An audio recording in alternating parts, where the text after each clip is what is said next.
It's called the Puerto Rican cuatro, which is number 4 in Spanish. Uno, dos, tres, cuatro, right? So I think in the 1800s, it only had about 4 strings, hence the name. It evolved into a 10-string, which is the one I play, which is known as the modern cuatro.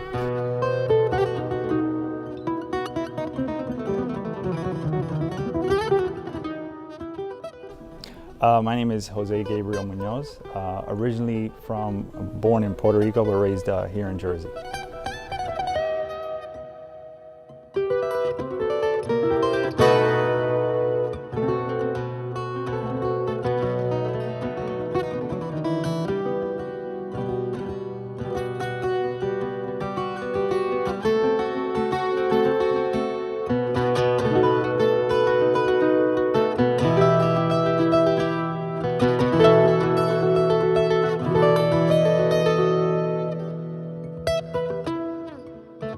Something I love about the music in Trenton, it feels so organic. It feels so natural.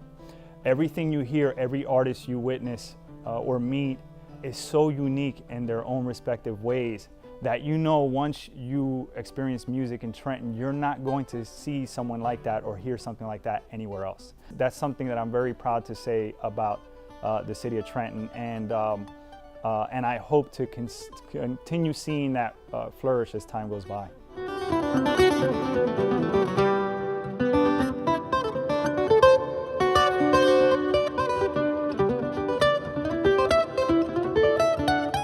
The ensemble for the folkloric music of Puerto Rico consists of a guitar, which to me represents Spain, because that's that influence.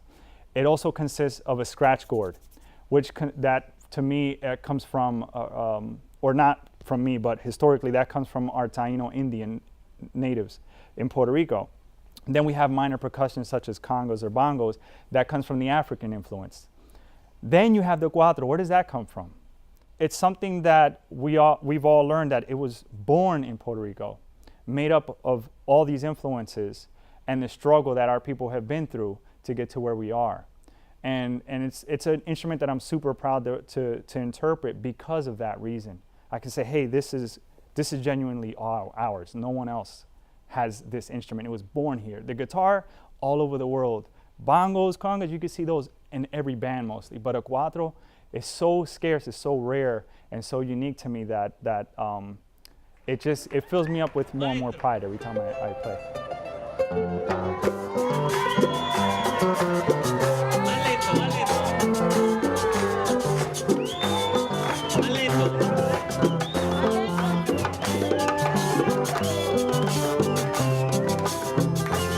I've been playing for close to 30 years.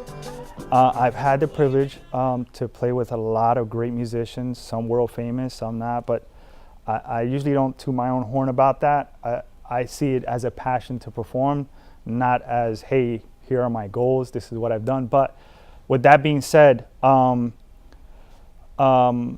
was able to, back in 2014, open up for a gentleman by the name of Edwin Colon Sayas.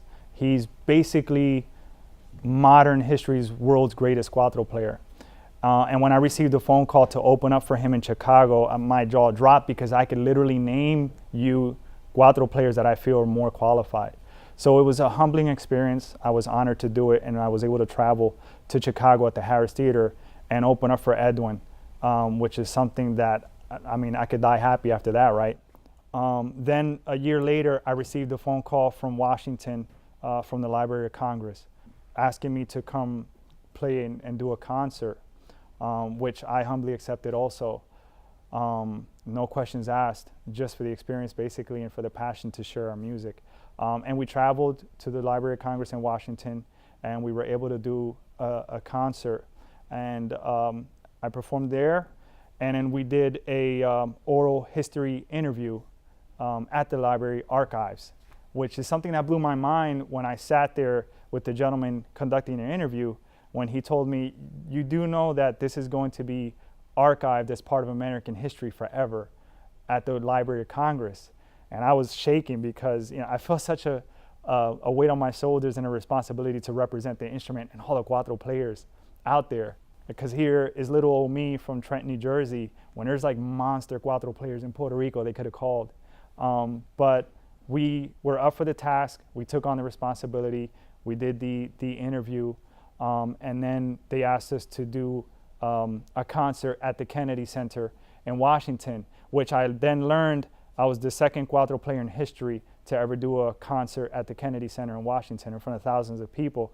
And I'm glad they didn't tell me that before the show, because I probably would have fainted. But it was an awesome experience to do that. Yo me acuerdo que te vi andando por la plaza, te invité a una taza en la ciudad del vivir, but you mentioned to me, yo no busco a ninguno, mami soy el número uno, porque tienes que buscar, yo te vine a llevar de aquí a nuestro futuro. This isn't my full-time job. I mean, I don't live off the music. For the past 20 years, I've been a humane law enforcement investigator. I'm currently chief of my division, and I developed a passion for that as chief, as an investigator also. And so my job basically consists of investigating all forms and types of animal cruelty. I kind of just fell into it. It wasn't something I was looking for, but once I got in there, I feel like my eyes were open to a whole other world of animals in need. And I developed such a dying passion for it, and I've been doing it for 20 years now. And it's something I love to do. It's something I love to do. Again, as I said, the music was more like a therapy for me, sort of like an escape, because what I do for a living is stressful. There's nights you lose sleep over it. And it went from like a therapy to a passion for me to do music. So it's like I have these two passions meshed together. But I don't think I would change what I do for the world. I love what I do.